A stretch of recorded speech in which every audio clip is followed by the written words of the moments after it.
तब उतरे जाए बाग में, अहदी हुआ पहुँचा दाए।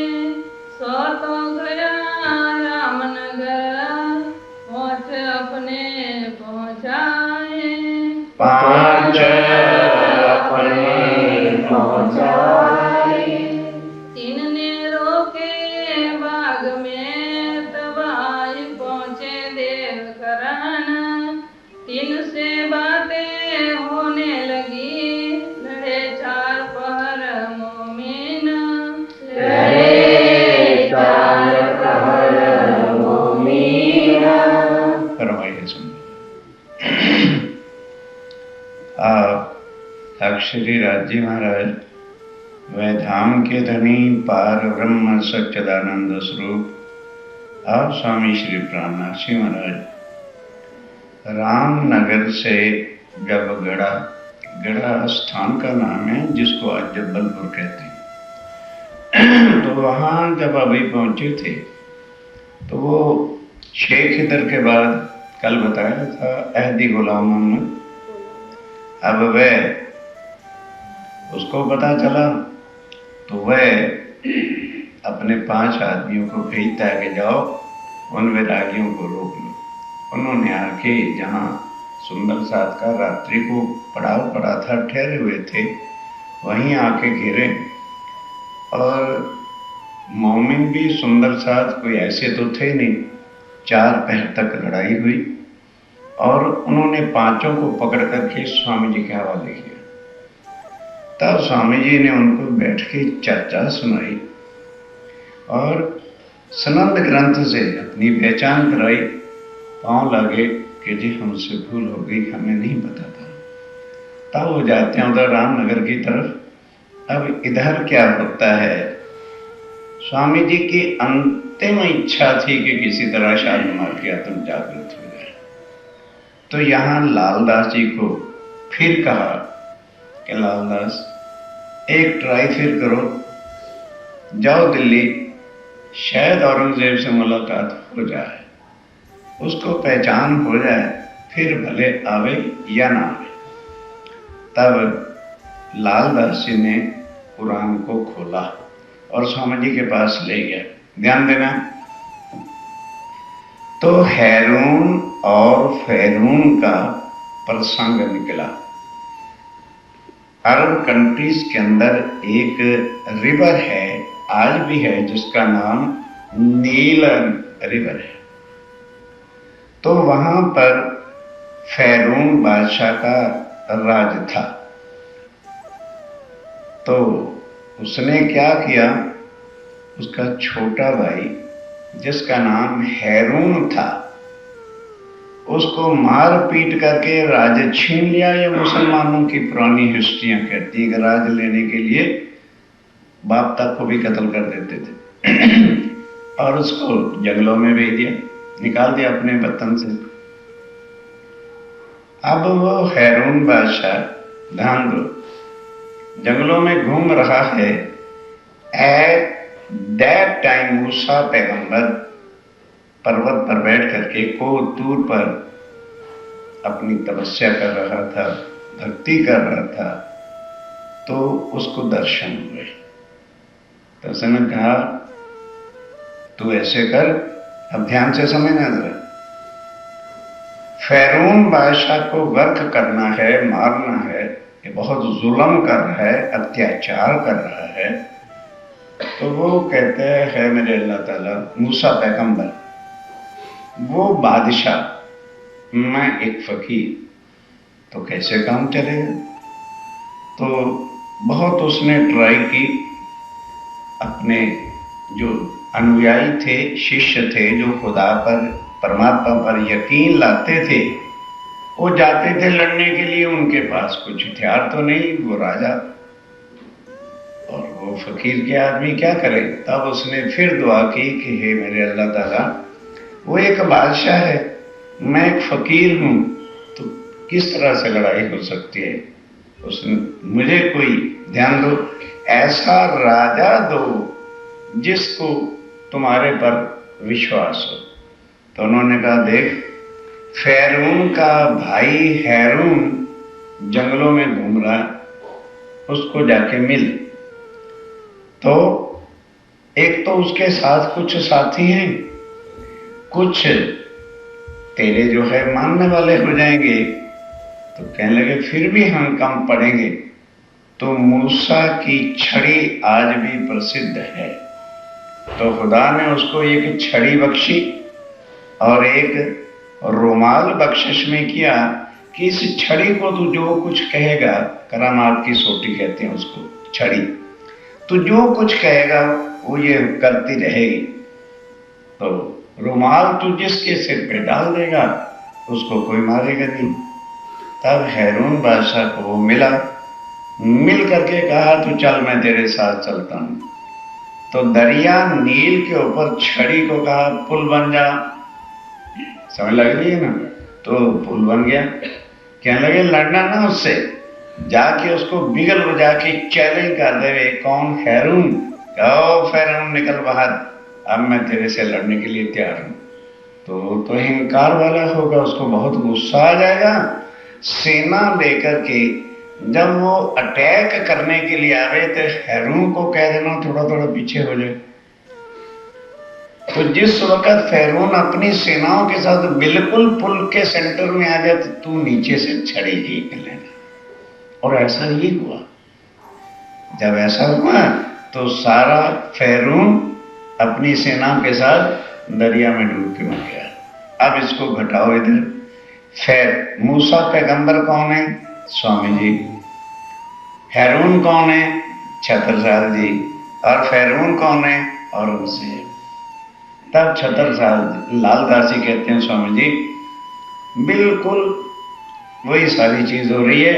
जब तक अपने को भी कोई अपना भाई परम धाम की ब्रह्म सृष्टि नहीं मिलेगी ना, फिर आपके आशीर्वाद से वो जीत जाएगा और तब जाके फैरून औरंगजेब अपने हाथ में आ सकता है। उन्होंने कहा ठीक है, अब यहां से काम बंद करके अब छत्रसाल जी की मुलाकात की तैयारी होती है। अब फिर चलिए रामनगर। वहां क्या होता है वह प्रसंग सुनिए। तब खुदा ने दिया। क्या दिया? जब कहा था सूरत सिंह सुनी, फिर खुदा ने क्या दिया? पहले सूरत से सुनी। सबसे पहले जब स्वामी जी केतकी नदी पर विराजमान थे तो चर्चा सुनने कौन आया था? सूरत सिंह आया था, जिसने ऊपर जाके अटारी के बिठा के मांगा था मेरा केस जीत जाए। अब केस तो जीत गया, उसके दिल में बहुत प्रभाव हुआ। अब वो आके चर्चा सुनता है, एक एक बात को सुनिए और तारतम ले लेता है। अब उसको पहचान हुई, उसका फ्रेंडशिप किसके साथ था? देवकरण जी के साथ। छत्रसाल जी के भाई का लड़का जिसको भतीजा कहते हैं उसका नाम देवकरण था। तो किसी कारणवश घर में हजार बात होती है तो रसाई करके रूठ करके वो रामनगर आया हुआ था। देव जी को दिखाया। देवकरण जी सूरत सिंह की सोबत से स्वामी जी के चरणों में आए तो कहा पैगंबर। तब उसको कहा क्यों? जब उसने चर्चा सुनी ले लिया, पता चला कि यही बुद्ध निष्कलंक अवतार है। तो एकदम कहता है स्वामी जी मेरे चाचा छत्रसाल जो है 12 वर्ष से आपकी राह देख रहे हैं, क्योंकि उनको 1728 में स्वप्न के अंदर आपने दर्शन दिया था और तुम्हारी मोहर का रुपया भी उसकी मुट्ठी में था। तब सवेरे उठ के उन्होंने हमें सबको बताया कि कोई सफेद वस्त्रों वाले विजयानंद बुद्ध निष्कलंक अवतार मुझे मिलने के लिए चल चुके हैं कहीं से। तो वो स्वामी जी कहां से चले थे? सूरत से। प्रसंग आ चुका है, हजरत ने हजकरी लेने को का कूच किया, फतेह करी दज्जाल की और कूच किया दारुल बक्का जहां अपनी राजधानी बनानी थी। तो मैंने अपनी आंखों से देखा है, ये देवकरण स्वामी जी से रामनगर में टॉक करता है कि अब मैं जाता हूं, जा करके उस जो है अपने चाचा को बताता हूं। तो वो सुनते साथ ही स्वामी जी आपके स्वागत के लिए तैयार हो जाएगा। विधि साहेब जी को बुलावने और अब वो गया, ध्यान देना, जाके मऊ में, मऊ सानिया, जिस समय हम पन्ना जी झांसी से जाएं तो बिफोर छतरपुर, छतरपुर से पहला 15 मिनट उस गांव का नाम आज भी मऊ सानिया है। और महाराजा छत्रसाल जी के राज्य की चिन्ह की सारी बातें वहां पर पड़ी हैं। जिस तलवार से छत्रसाल जी लड़ा करते थे उसका वेट आज 35 kg है और वो भी उनको हल्की लगती थी। तो 25 kg की लोहे की पट्टी इधर बांधते थे और 25 kg की लोहे की पट्टी इधर बांधते थे। जो झाबा पहनते थे, I have seen with my own eyes, वो झाबा ही 5 फुट का था। इट मीन्स कम से कम छत्रसाल जी का कद जो है 7.5-8 फुट से कम नहीं होगा। तो वो सारे निशान सब कुछ पड़े हैं और वो वहां राज करते थे। अब उसने आकर के ये बताया कि वे चाचा संभाल के बुलाना, क्योंकि आगे आगे स्वामी जी हैं तो पीछे पीछे औरंगजेब की दूत या सेनाएं चल रही हैं। दोनों का क्या हुआ चल रहे, तो मैं को किसी से कम हूं। बस वो तैयार हो गया बुलाने के लिए। जाओ देव जी तुम, जाओ देवकरण तुम जाओ और ये मेरे से पत्र ले जाओ, स्वामी जी को बुलाने की सारी व्यवस्था करो। लाल उत्तम को ले जाओ। अब उधर से लालदास जी को जब हुक्म हुआ था कि तुम जाओ छत्रसाल जी को समझाओ, लालदास जी और उत्तम दास जी ने आके भविष्य की सारी बातें ग्रंथों से, गीता से, उत्तम पुरुष की पहचान और भागवत से और भविष्य पुराण से बताया कि भाई ये देखो कलयुग में इस समय पूर्व में परमात्मा ही बुद्ध निष्कलंक अवतार के रूप में संसार में प्रकट होंगे। विश्वास आ गया। ये है अंकुर की पहचान होती है। जब इतनी चर्चा सुनी फिर संकोच किस बात का? कोई गैम्बलिंग खेलने जाना है कि ड्रिंकिंग करने जाना है जिसके लिए शर्म है? एक चीज की पहले कई सुंदर साथ होते हैं। बचपन में माता पिता के कहने से तारतन तो ले लिया, पता ही नहीं तारतन क्या है, पता ही नहीं राज्य कहते किसको है, पता ही नहीं कि महाराज जी ने कान में क्या कर दिया, तो उस तारतम का फायदा क्या? उसको काउंट मत करो कि हमें तारतम मिल चुका है। अब समझ आई, सारी बीतक सुनी, समझी हम कौन हैं, हमारे धनी कौन हैं, परम धाम कहाँ है, क्या चीज है। उसके बाद राज्य के सामने बैठ के तारतम लो, फिर वाणी पढ़ना, देखना खुद ब खुद समझ आनी शुरू होती है कि नहीं होती। तो अब छत्रसाल जी जब पूरा समझ गए तो देवकरण को कहा, देवकरण लालदास जी और उत्तम दास आए तो थे मुझे समझाने, मैं स्वीकार करता हूं। अब तुम इनको लेके स्वामी जी के पास जाओ और उनको बुला के ले आओ, मैं उनके स्वागत की सब तैयारी करता हूं। कहाँ से विदा होए के, कहाँ से विदा होकर के आए अगर ये पहुंचे। ध्यान दो, स्वामी जी उधर से जबलपुर गढ़े से चल के कहाँ आ गए? अगरी। अब ये लोग वहां जाके मुलाकात करते हैं। जाए मिलते राज, लालदास जी स्वामी जी को ले जाते हैं कि बस स्वामी जी आपकी अपार कृपा से छत्रसाल जी बुलाने के लिए तैयार हो गए हैं, अब आप कृपा करके जो है वहां चलिए। तो स्वामी जी कहते हैं यहाँ से अगरिये से पन्ना जी बिल्कुल नजदीक है, पहले अपन वहां चलते हैं। तो स्वामी जी सब सुंदर साथ को लेकर कहाँ आ गए? पन्ना जी। उस समय कोई मकान पन्ना में नहीं होता था। जंगल में गौड़ लोग, जो जंगली लोग होते हैं, फक्त वही रहते थे। जो सुंदर साथ पन्ना जी गए हैं, नदी देखी हुई, नदी के ऊपर पुल बाद में बना और आम कैरीने के जो पेड़ होते थे, इसलिए उसका नाम क्या था? अमराई घाट, आमनो घाट। तो उस जगह पर आके डेरा लगाया, डेरा किया अमराई में, आकर के वहां डेरा किया और झंडे की चितलियां। बस ये है चीज पन्ना जी का जो महत्व है। देखते साथ ही सामने वो टेकरी थी, क्या लगे बस लाओ बस, कहीं झंडा नहीं लगाया। ये वो टेकरी है जहाँ शंकर भगवान जी उमा को लेकर के आए थे। शिव शंकर कह गए उमा से ऐसा कर लो। क्या हुआ था, ध्यान के साथ सुनिए। वो प्रसंग क्या है कि सतयुग के अंदर शिवजी महाराज जब भविष्य की सारी बात बता रहे थे तो उसमें आया कि 28वें कलयुग में पूर्ण ब्रह्म आएगा। तो उमा कहती है प्रभु ओ आएगा तब तो आएगा, कहां पर आएगा? भारतवर्ष में आएगा। तो भारतवर्ष तो इतना बड़ा देश है। कहने लगे ना, मध्य प्रदेश के किनारे पर आखिर में कोना में छिल्ला जिला में जो है किलकला नदी के किनारे के ऊपर आए हैं। कहने लगे मुझे तो अभी लेके चलो। ध्यान दो, सतयुग का प्रसंग बता रहा हूं, शास्त्रों में है।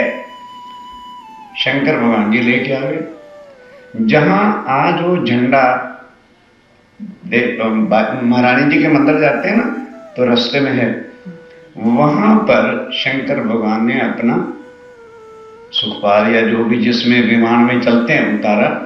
झाड़ था, झाड़। उस समय को मंदिर या चिन्ह थोड़े थे, तो झाड़ की परिक्रमा लगा के पगे लगा झाड़ के। उमा कहते हैं प्रभु बाकी भोले हो, अरे कोई मंदिर नहीं, कोई मूर्ति नहीं, कोई भगवान का स्थान नहीं, तो मत्था टेक रहे हो। कहने लगे तुझे इस धरती का पता क्या है? स्वर्ग भी इतना पूज्य नहीं है जितनी ये धरती है। इस जगह पर पूर्ण ब्रह्म उतरेंगे और अपने हाथ से अपनी ध्वजा लगाएंगे। ये इतनी पवित्र जो है धरती है।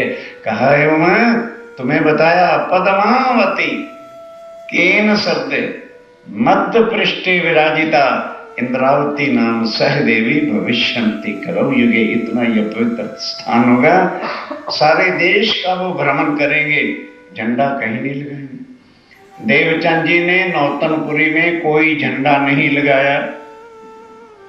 स्वामी जी चले सूरत में, कोई झंडा नहीं लगाया।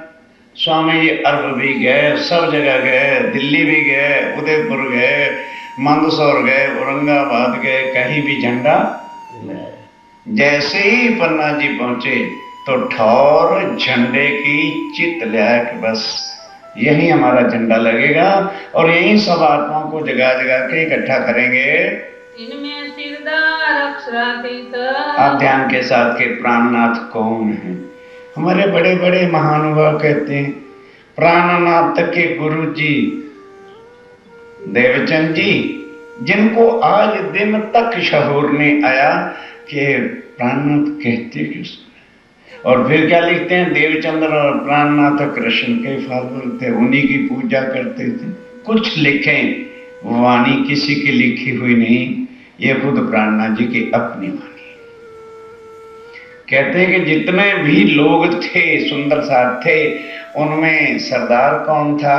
अक्षरातीत पूर्ण ब्रह्म, इसको कहते हैं प्राणनाथ। फिर यदि वो लोग वाणी पढ़ें तो मन का संशय मिट जाए।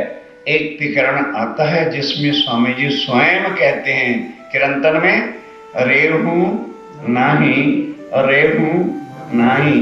गुजराती सुंदर साथ बैठे हो, मैं नहीं हूं सिद्ध साध संतरी। कि भाई ना मैं कोई रिद्धि सिद्धि वाला बाबा हूं, ना मैं कोई साधु महात्मा हूं। मैं कौन हूं? मैं अपरस से नहीं मिलूंगा, मैं जप से नहीं मिलूंगा, मैं तप से नहीं मिलूंगा, मैं माला से नहीं मिलूंगा, मैं भक्ति से नहीं मिलूंगा। फिर भी हम माला पे माला गट के चले जा रहे हैं। क्यों? वाणी पढ़नी नहीं। पता कैसे चले प्राणनाथ जी कौन है? अपरस से पढ़े, जप से पढ़े, तीर्थ से पढ़े, सबसे पढ़े, मैं जहां हूं सो हूं। पढ़ो कीर्तन। प्रॉब्लम तो ये है और चीजों के लिए समय है, एक वाणी पढ़ने के लिए नहीं। सारी उम्र सुंदर साथ बनते रहो, कुछ मिलने वाला नहीं। 100 साल की नाव साथ में धनी अनुभव सौंपे, लाख आचार कर लो, लाख गुरु बना लो, कुछ होने वाले नहीं है। आपकी आत्म जागृति नहीं होगी। इस वितक से पहचान है हम कौन हैं। प्राणनाथ कहते किसको हैं और वाणी क्या क्या लिखा है? सब तीन में सिरदार अक्षरा, खुद राज्यमराज अपनी आत्मा के सरदार हैं। देख अपना ठोर सुख पाए, देख अपना ठोर, कि बस भाई ये अपना ठिकाना है, बड़ा सुख हुआ। डेरा करत जब पन्ना में वहां अमराई घाट पर डेरा करने लगे, वो गौड़ लोग जो थे वन में, उन्होंने कहते भागो रे भागो, कोई संतों की टोली आई है, अगर ये पानी पी लेंगे नदी का तो इनकी तो मृत्यु हो जाएगी, अपने को भाग के चलें और साधुओं को बिठाए कि वो साधु बाबा इनका पानी नहीं पीना। सबने आए दर्शन करें, सब गौड़ लोगों ने आकर के जब दर्शन किया तो दिल में भाव आया भी अच्छे लोग हैं। कहीं सुनो सब साधु, तब हाथ उठा करके जंगली बाबा में बोले, जंगली भाषा में, ओ बाबा जी हो, अरे भाई साधु सुनो, क्या बात आगे सुनो। या नदी को जल ना पीजिए, इस नदी का जल ना पीना, क्यों? इसके अंदर जहर आता है। तो नदी तो कोई भारत में है नहीं ऐसी जिसमें जहर आता हो, पर आगे चल के इस किलकला नदी के किनारे पर झाड़ ऐसे विष वाले थे जहर भरे कि पानी जब रगड़ के उसके साथ चलता था तो पानी भी जहर वाला हो जाता था। के पिए जाए प्राण व्याध, अगर तुम पी लोगे तो तुम्हारी मृत्यु हो जाएगी। सब साथ ने मिलके, अब सब साथ में लालदास जी ने सोचा कि स्वामी जी ने कह दिया हमारा ठिकाना ही यही है और हमने झंडा यहाँ लगाना है, तो ऐसे कैसे चलेगा।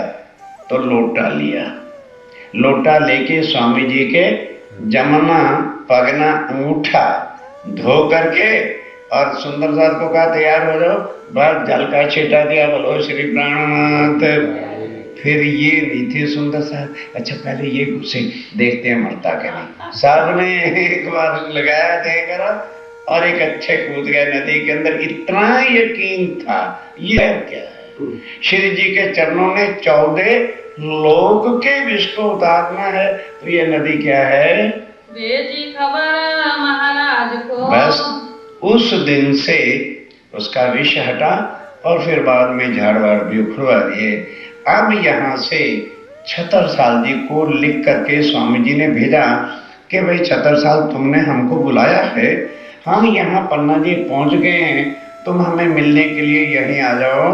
आप पहुँचे आए, हम यहाँ आ गए हैं। भेजी महाराज ने, तब उधर क्या, वो सारी रिपोर्ट शेख इधर की और उनके औरंगजेब के पास पहुंच गई।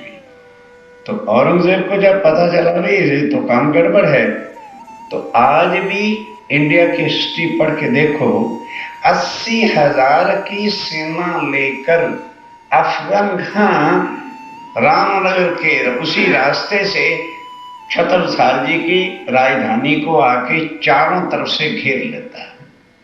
क्यों? औरंगजेब ने कह दिया जो छतरसाल को पकड़ के ले आएगा उसको मैं आधा राज ही दे दूंगा। तो अफगान खान ने इस चीज का बीड़ा उठाया कि मैं जाता हूं और पकड़ करके लाऊंगा।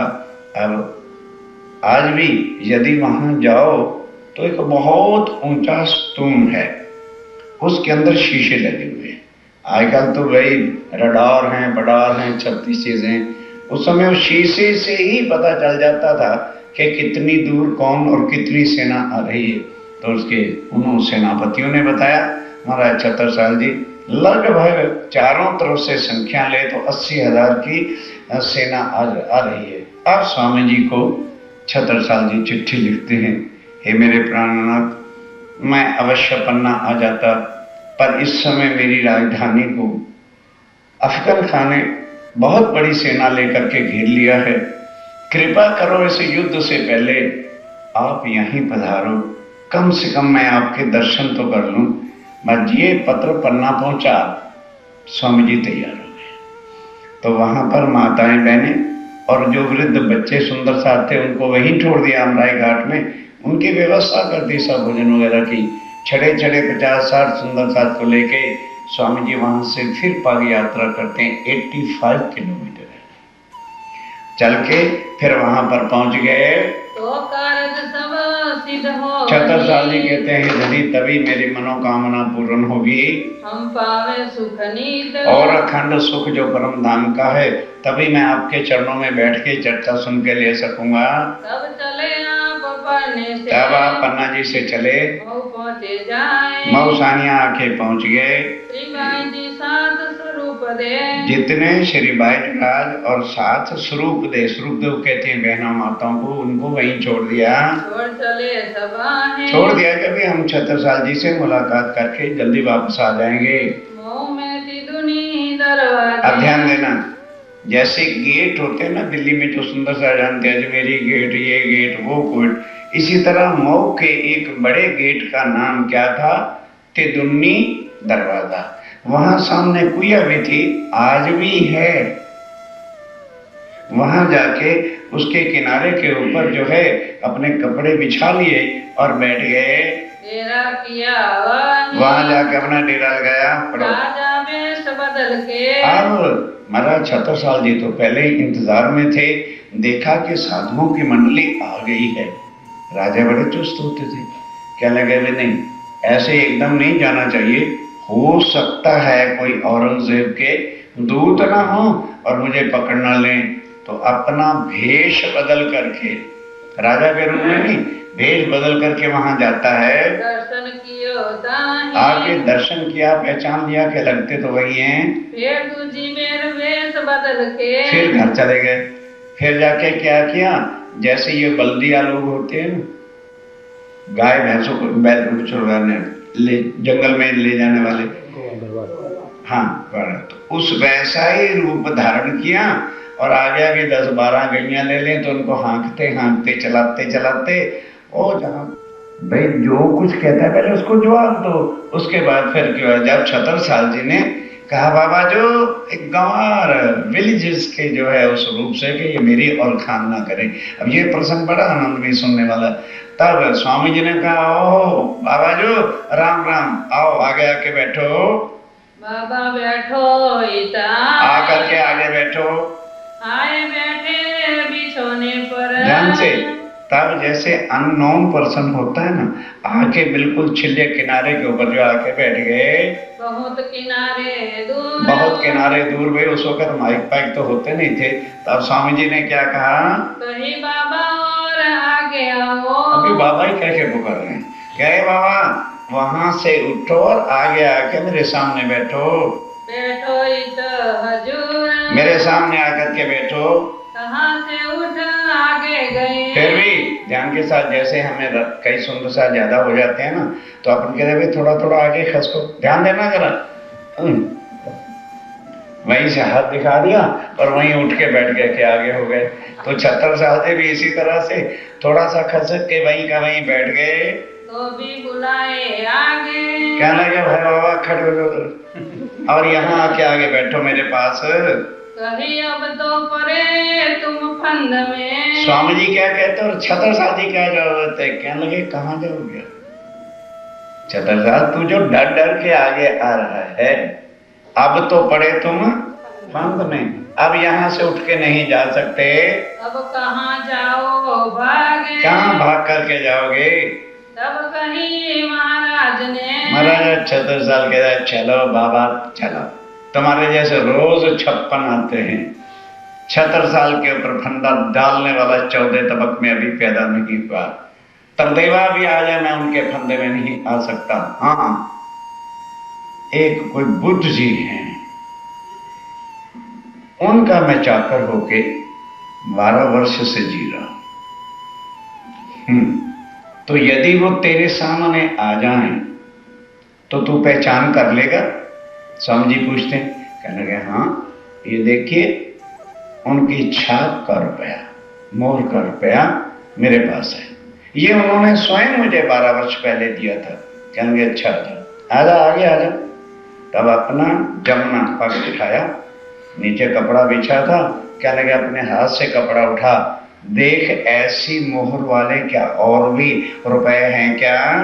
इनकी छाप के रुपये। छत्रसाल जी देख, वे जरा स्पीड तेज रखा करो, भजन नहीं बोल रहे हो तुम। देखो स्वामी जी उनकी छाप का रुपया भी मेरे पास है। देखो तुम हमसे, तब स्वामी जी कहते हैं आओ देखो यहाँ आके, ये हकीकत कह के। बस अब वो आया, स्वामी जी ने जमुना पर उठा लिया कि चद्दर उठा नीचे से, उठाई तो नीचे इतना ढेर लगा पड़ा था मुझे। कहने लगे घबरा नहीं, अच्छी तरह से देख। और फिर वो जो छाप मैंने दी थी ना, 12 साल पहले का मेरी मोहर थी। अब 12 साल पग यात्रा करते करते एज के हिसाब से कुछ तो थोड़ा बहुत चेहरे में फर्क पड़ ही गया।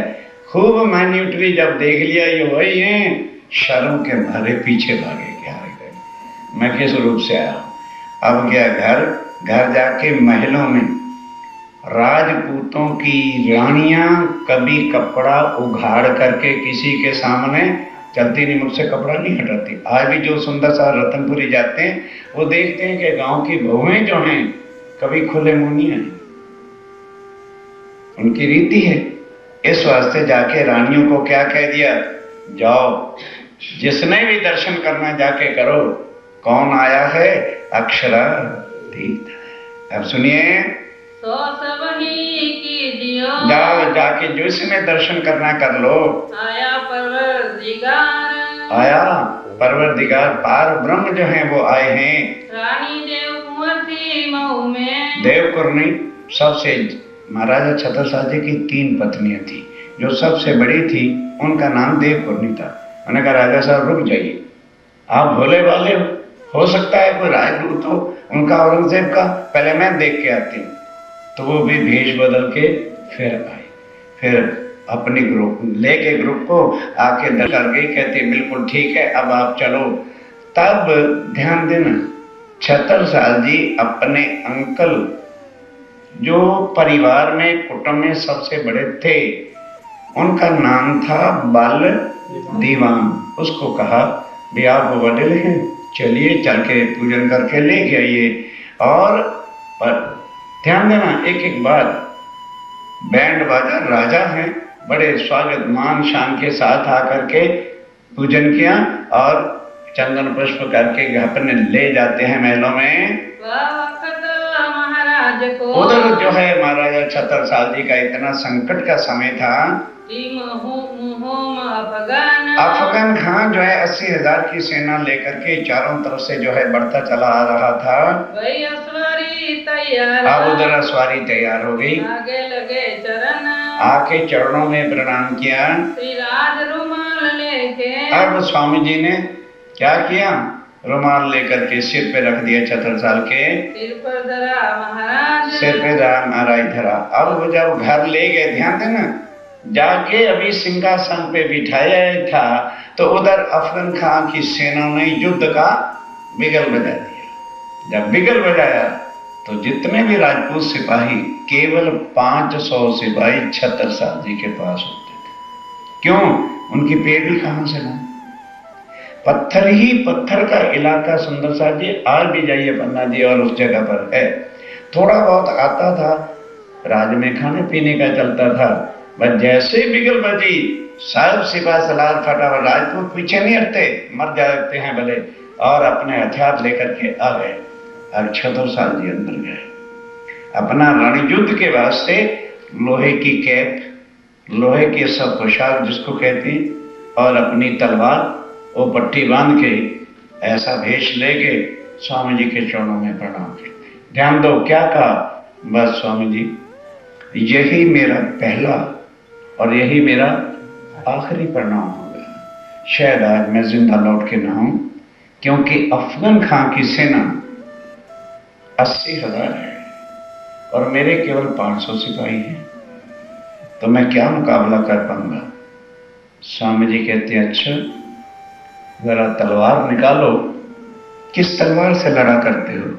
महाराज छत्रसाल जी ने तलवार निकाली, चरणों में रख दी। अब ध्यान से, स्वामी जी ने उस तलवार को पकड़ा, एक बार इधर नजर कर दी, फिर आया, दूसरी बार कर दी, और सिर पे अपना ओढ़ा हुआ रुमाल छत्रसाल जी को, कहने लगे छत्रसाल जाओ, आज सेना को आगे नहीं करना।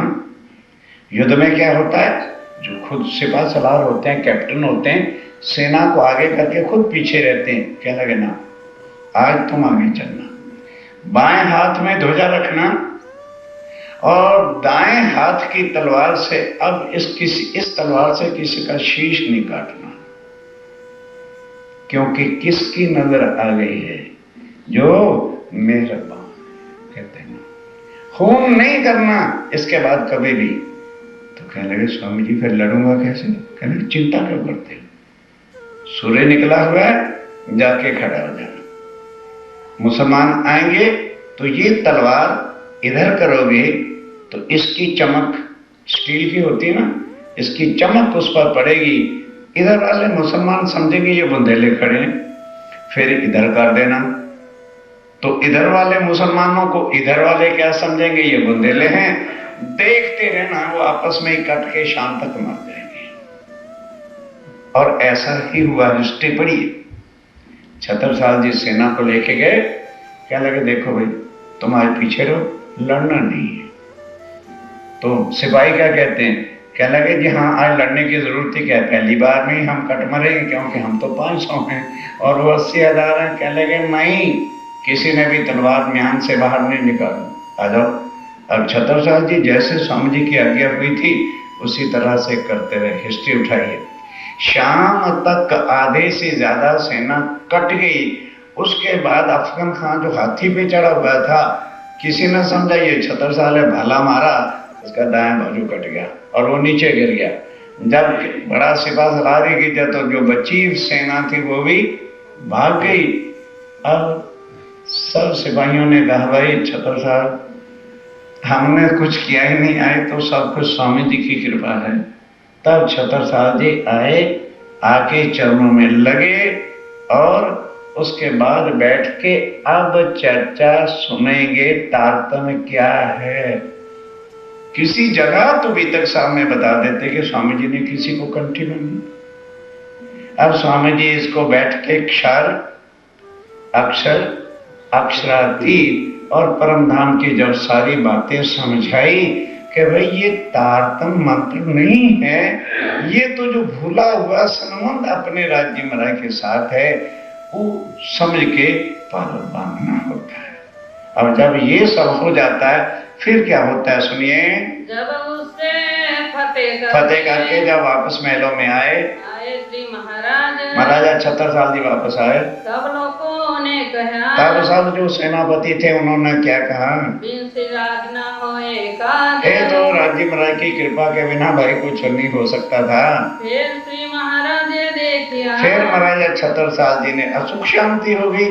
तब बैठ के परमधाम का विराट पट देखा, चर्चा सुनी और पहचान हुई। पट जो तारतम का पट, क्षर, अक्षर, अक्षरातीत के सारे भेद समझे, क्योंकि उसमें क्या है, निराकार के पार थे, तीन पार के भी पार। निराकार एक क्षर पुरुष और तीन पार योग माया का ब्रह्मांड, और उसके भी पार अक्षरधाम और फिर भी पार परम धाम है।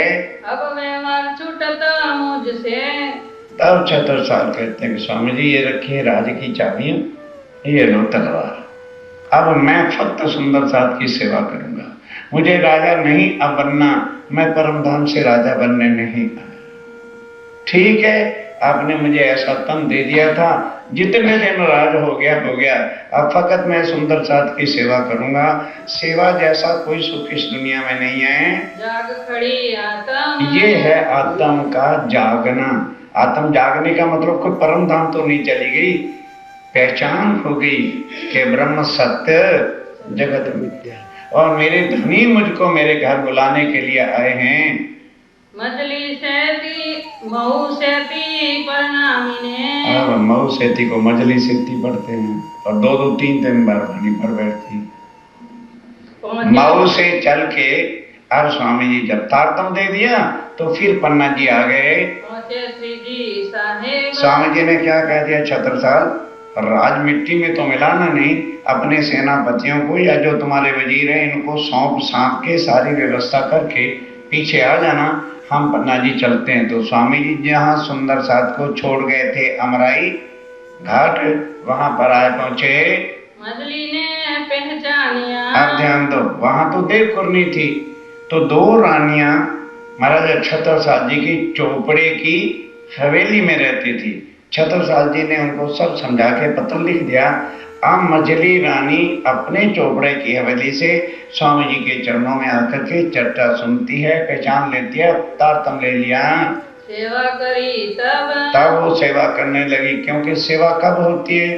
जब दिल में भाव आते हैं, और भाव कब आते हैं? जब स्वरूप की पहचान। उन्होंने पहचाना, भाव आया और तारतम लेके सेवा करने लगी। और सब अंदर की, और जो अंदर में और भी रहने वाली रानियां या और लोग थे, रहे पीछे दिन, वो भी उनके पीछे पीछे सेवा में मगन रहते हैं। जब महाराज आए पहुँचे, जब महाराजा छत्रसाल जी आके पहुंच गए, सब बातों करी आगे इन, सारे जो है बातें करी उनके सामने। गिरे दंडवत आए के, जब वो भी तो वही अमराई घाट ही आना था, तो स्वामी जी स्नान करके नदी में वस्त्र पहन रहे थे और भोजन की तैयारी हो रही थी। उधर कनात, पर्दे को कनात ही कहते हैं, जब मैरिज पार्टी होती तो शायद कनाते नहीं कर करते, वो खड़ा कर देते थे। माताओं बहनें के भोजन वहां बैठ के करते थे, तो वो कनातें लगाई जा रही थी। सन्मुख साथ में पास, सर्व सुंदर साथ के सन्मुख आके छत्रसाल जी ने चरणों में दंडवत प्रणाम किया। शीश धरो दो चरण पर, शीश स्वामी जी के चरणों पे रख दिया। तीनों जगत निकास, तब स्वामी जी ने कृपा दृष्टि से बस उसको जो है जगत के मोह से तोड़ दिया। आए महाराज उत से, और ध्यान देना, जहाँ महाराजा छत्रसाल जी आए थे, रसोई के वक्त, रसोई का दोपहर को 11-12 बजे का समय था। स्नान कर ठाड़े हते, स्वामी जी स्नान करके खड़े हुए थे। जी साहेब जीती स्वामी जी वहां पर कनाते ढाड़ी करी, उधर माताओं बहनों के भोजन के वास्ते पंक्तियों के लिए कनाते पर्दा, उस समय कोई कमरा मकान तो था ही नहीं अभी, तो भोजन के समय में चारों तरफ से पर्दा हो जाए वो खड़ा कर रहे थे। बैठे श्री महाराज, और महाराजा छत्रसाल जी वहां बैठे। काल श्रीबाई जी ले आई, वो रखा हुआ ना सब, इनके ऊपर रुमाल तो दे दिया करो, क्या कागज से तुम ढकते हो उसको? एक कागज को ऊपर रख के मत लाया करो थाल को, रुमाल ले लो, ले आओ, ठहर जाओ।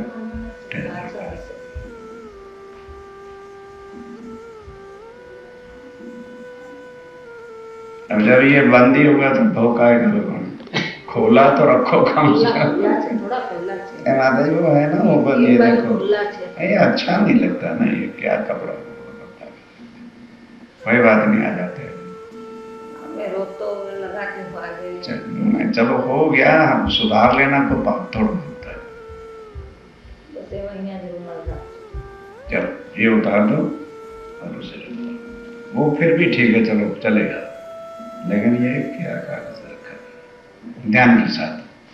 अब बाईजूराज तेजगौरी अपने हाथों से थाल सजाती हैं, जो कुछ भी बना होता है ला करके शिव जी के चरणों में अरोगने में रख दिया। 4 जने महाराज संग, और महाराजा छत्रसाल जी के 4 उनके सिपा सलार वगैरह जो राजाओं के साथ चलते हैं वो भी आए थे। लिया इस प्रसाद, अब ध्यान देना, राजपूत लोग अव्वल तो निगुरुए ही मर जाएंगे, वो उम्र में गुरु धारण करते नहीं, क्योंकि राजपूत मर सकता है पर किसी के सामने झुक नहीं सकता। तो जब गुरु धारण करोगे तो उनके सामने प्रणाम तो पगे तो लगना पड़ेगा। अब वो तो हो गया, मामूली बात थी। अब यहाँ स्वामी जी के चरणों में बैठा है, स्वामी जी ने जब रोग लिया तो अपने हाथ से उसको प्रसाद दे दिया। तो कष्ट किसी को नहीं हुआ करता। जो बीच में नारद मुनि रहते हैं, प्रचार प्रसार मंत्री, इधर की इधर आग लगाने वाले, इधर से उधर घर के पट्टे बिठाने वाले, वो भागे भागे चाचा बलदेवान के पास चले गए। कहने लगे भाई चाचा गजब हो गया, सत्यानाश हो गया बड़कों का, चाहे हुआ हो चाहे ना हो वो आग लगा देगा। और बड़कों की अकल तो बिकी होती, बुढ़ापे तक खत्म हो जाता, खलास हो जाता मगज। बस अरे क्या हो गया भाई? अरे महाराज जहाँ महाराजा छत्रसाल जी ने गुरु धारण कर लिया तो राजपूतों का तो वंश तबाह हो गया। और चाचा चलो गुरु तक भी सीमा थी, उन्होंने तो उनका जूठा प्रसाद खा लिया, खानदान का नाश। ठीक कहते अच्छा छत्रसाल को जरा महलों में आने दो, मैं उनसे पूछता हूँ। अब ये इधर राजी खुशी तारतम ले प्रसाद लेके चोपड़े की हवेली में गए। ईमान आए अरश पर, ईमान लिया किस पर? शरीर पर नहीं, अर्श पर कि ये मेरे धाम के धनी हैं। ये सेवा करी याद, अब जो है सेवा कैसे करते हैं? खुली दजाल का प्यार। अब वो जो माया कलयुग थी कहने लगे भाई अब ये मार डालेंगे। आगे तो स्वामी जी एक थे और अब छत्रसाल दो नहीं, एक और एक लिखो, एक एक कितने हो जाते हैं? 11। कि अब इनका मुकाबला कौन करेगा? या बड़ा शोर, अब वो बड़ा शोर क्यों? दज्जाल किसके मन में बैठता है? जिसका ईमान कच्चा होता है, वहीं बेईमानी आकर के घुस जाती है। चाचा बलदीवान लुढ़कनदान थे, उसके दिल में बेईमानी आ गई। अब माया दज्जाल सोचती है तो निश्चय अब मुझे मार डालेंगे और परमधाम की ब्रह्म सृष्टियों को मेरे फंदे से छुड़ा के ये ले जाएंगे। इन दो से चले न मेरा जोर, इन दोनों के सामने मेरा काम नहीं चलने वाला। काहू काहू के दिल में, अब काहू काहू के दिल में बलदीवान घर में सबसे बड़ा ज्येष्ठ था, बड़ा था, बड़का था। कलयुग आए बैठा, कलयुग आके बैठ गया। ये है कलयुग, ये है दज्जाल। तो स्वामी जी कहते हैं दज्जाल कोई हाथी घोड़े का नाम नहीं है। दज्जाल करत कछु ऐसा, सुनो दज्जाल क्या करता है? दज्जाल करत कछु ऐसा के अंदर करे दखल, दोस्त को दुश्मन करे और फेर देवे अकल। ये है, अंदर बेईमानी आ जाएगी तो आज तो तुम्हारा भाव है, कल को क्या करोगे? भाव का बदल जाना अकल का फिर जाना होता है। अब वो बलदीवान घर में बड़े थे, माया ने बेईमानी ने सोचा ये सब का वो करेगा, इसके दिल में बैठ जाऊं। बदफैली दिल में करी, दिल में बदफैली करी। जो था सेना में जेठा, जो था सेना में जेठा, परिवार में सबसे बड़े बलदीवान थे। ने महाराज को, जब महाराजा छत्रसाल अभी पहुंचे थे चौपड़े के हवेली में तो चाचा बलदीवान अब जान तो बड़कों को जब गुस्सा आ जाए फिर नहीं सोचते। बहुत कहा कि छत्रसाल मुझे पता होता तो जब चंपत राय गया था मैं तभी से तुझे मार देता, तूने हमारे खानदान का सत्यानाश कर दिया, हमारी नाक काट दी है। और जो कुछ बोला बोलते रहे, क्योंकि छत्रसाल जी के पिता चंपत राय जब छोटी उम्र में थे तो मर गए थे। मारा किसने था? उनकी माता जी ने। बड़ा सुनने वाला दर्द भरा प्रसंग है। छत्रसाल जी की माता का नाम सरंगा था।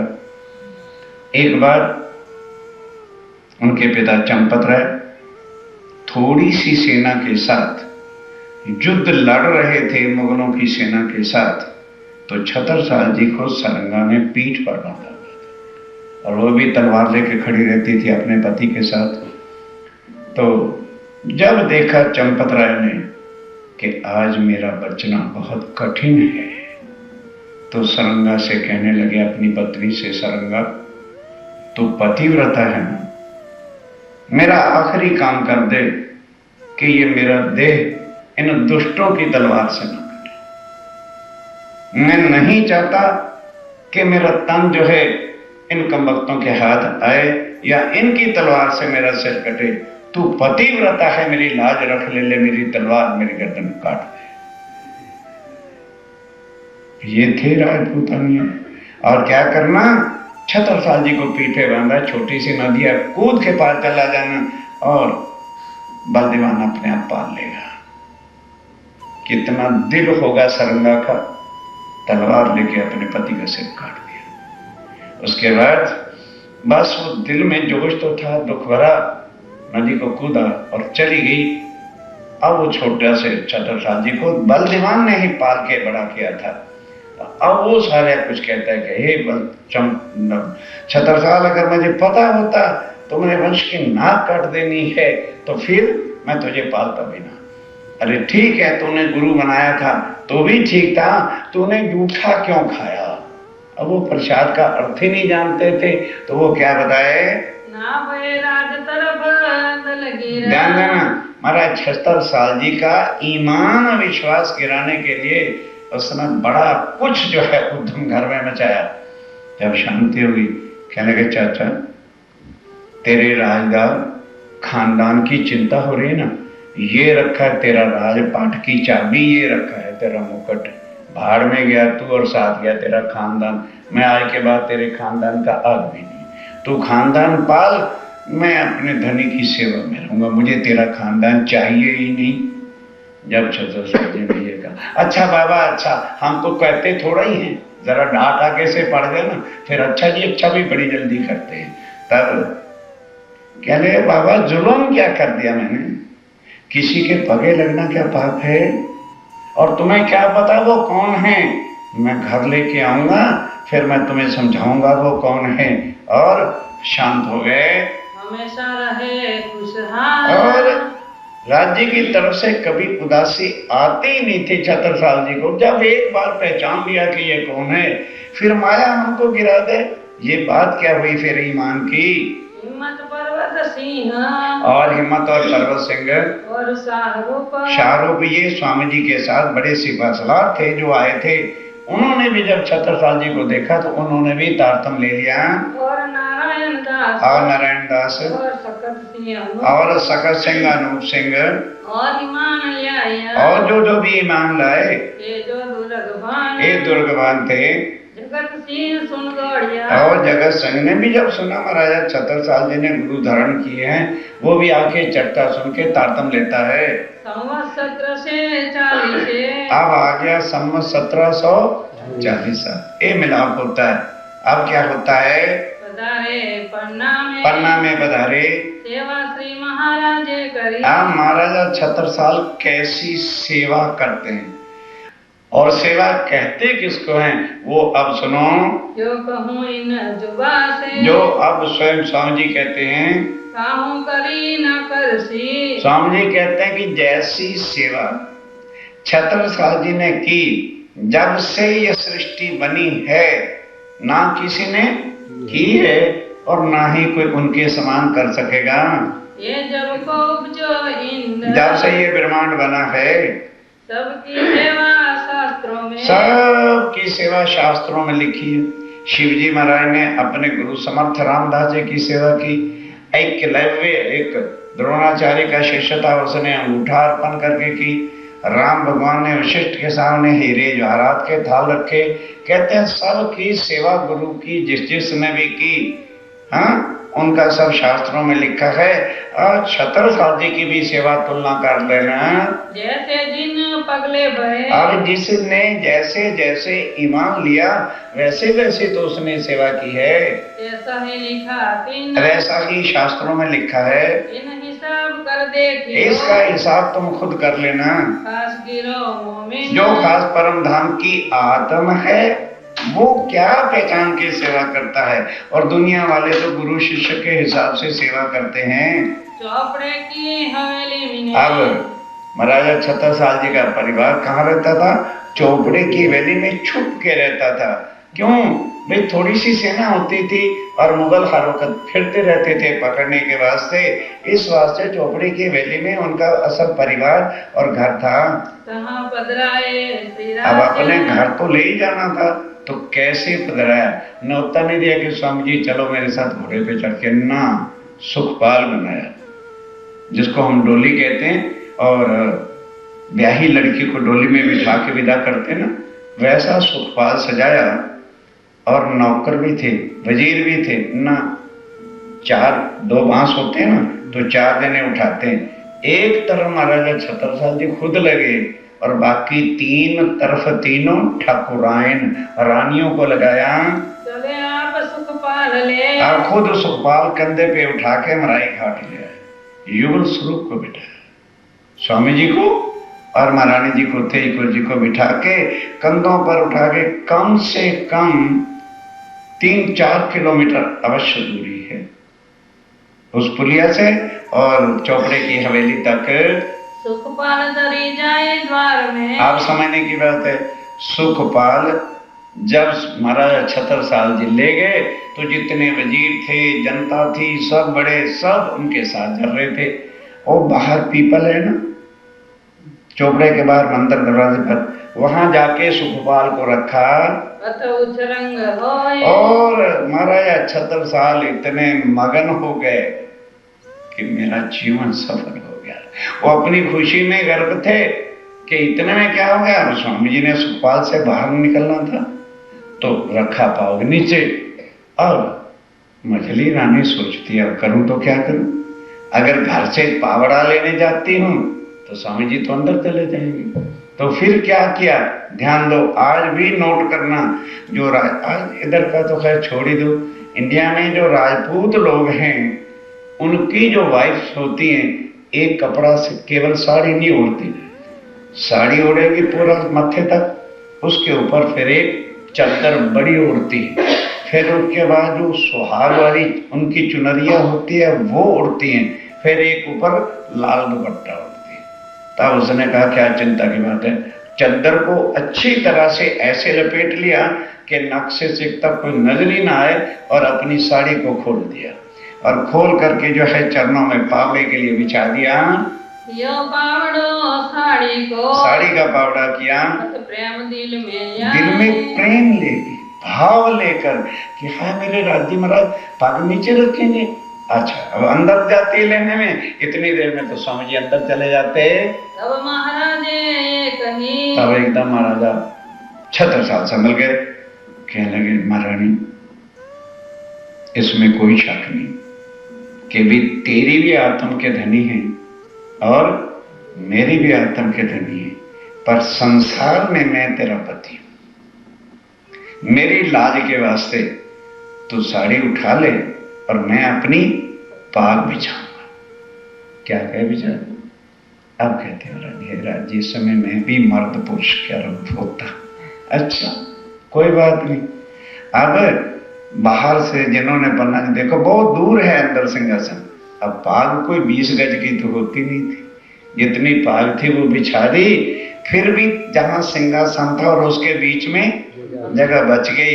तब स्वामी जी क्या छत्रसाल, उसका मुख देख कितना उदास है, जिन हाथों से साड़ी उठाई थी ना बिछा, तब महारानी मेरे धनी मेरा विवाह पूरा कर दिया। तब अब सिंहासन पे बैठे ही थे, बस बलदेवन तो जल के राख हो गया, सत्यानाश कर दिया इस लड़के ने, अरे बहू की साड़ी बिछा दी, ये बिल्कुल मर जाना चाहिए था। और सारे जितने राजपूत थे बस साड़ी बिछा दी। क्या कर दिया छत्रसाल जी ने, चलो गुरु तक तो हद थी, बहुओं की साड़ियां बिछने लगी, राजपूतों के थे मान सत्कार इज्जत लूट गया। अब आगे चौकी रखी है चंदन पुष्प करने के लिए, आरती उतारनी। छत्रसाल सोचते हैं ऐसे सुर गड़बड़ में आरती क्या उतरे। क्या लगा मेरे साथियों, मेरे परिवार वालों, वडिलों, मुरब्बियों, कृपया अपना स्थान ग्रहण करो। तो मैं तुम्हें बताता हूं मेरे घर कौन आया है, फिर मुझे बता देना कि साड़ी का बिछाना उचित था या कि गलत था। पहले सुनो, हम रोज बोल लेते हैं ना पूर्ण, ये स्वामी जी की चौपैया नहीं है, ये छत्रसाल जी ने बोली थी कि मेरे घर मेरा गुरु नहीं आया, क्योंकि ना ये गुरु है और ना मैं चेला हूं। सारे सुंदर साथ बढ़ के बोलते हैं, फिर गुरु जी ने गादी क्या पढ़ते रहे वो आज दिन तक, क्या उनकी आत्म जागृत हुई। ये छत्रसाल जी सब जनता को समझा रहे हैं, मेरे घर मेरा गुरु नहीं है, डोंट थिंक लाइक सो। ना तो ये मेरे गुरु हैं और ना ही मैं इनका चेला, ना ही ये मेरे भगवान हैं और ना ही मैं इनका भक्त, ना ही ये कोई ब्रह्म है ना कोई ब्रह्म की भक्ति करने वाला है। ये पूर्ण ब्रह्म है, ब्रह्म से अब बोलते भी चलना, अर्थ समझ लेना। फिर बोलो हमें किसकी सेवा और पूजा करनी चाहिए? पूर्ण ब्रह्म, ब्रह्म से न्यारे। और ये दुनिया का आशीर्वाद देके धन संपत्ति देने वाले नहीं है, आनंद अखंड, अखंड आनंद जो परम धाम का आत्मा का है, ये वो देने वाले हैं। और इन्हीं को खोज करने के लिए ब्रह्मा, विष्णु, महेश, शेष और नारायण ढूंढते। शिव आता नहीं इसको, शिव सनकादिक आदि छह इंच, इन्हीं के दर्शनों के लिए शंकर भगवान शिव सनकादिक, ब्रह्मा जी के चारों मानसिक पुत्र। शिव सनकादिक आदि, जब से सृष्टि बनी तभी तक इनके दर्शनों के लिए तड़पते रहते हैं। अगम जान के निगम कहावे और खोज खोज पछी। ब्रह्मा, विष्णु, महेश सब खोज खोज के थक गए, माला करके थक गए, किसी को भी ये प्राप्त नहीं हुए। फिर तुम कहोगे हो 76 साल, जब ब्रह्मा को जो वस्तु विष्णु को, नारायण को और शिव को नहीं मिली, तो वो तो तपस्या कर कर कैलाश पर्वत पर माला फेर फेर के थक गए, सुमरन कर करके थक गए। तुमने तो कभी इनका सुमरन किया ही नहीं। कहते भाई इसलिए नहीं किया, और ये खुद मेरे चल के फिर कह रहे हैं, मैं तो जानता ही नहीं था, मैंने तो कोई इनविटेशन नहीं भेजा। क्यों आए हैं? जान के मूल धनी अपना। दुल्हा लेने जाता है पत्नी को कि पत्नी बारात लेके जाती है? बोलो तो सही। अरे जौन लेके दुल्हा जाता है कि दुल्हन जाती है? कहते हैं उनकी दुल्हन यहां पड़ी थी, उनको पता था ये जौन लेके आए साथ, समझे? अकेले नहीं आए।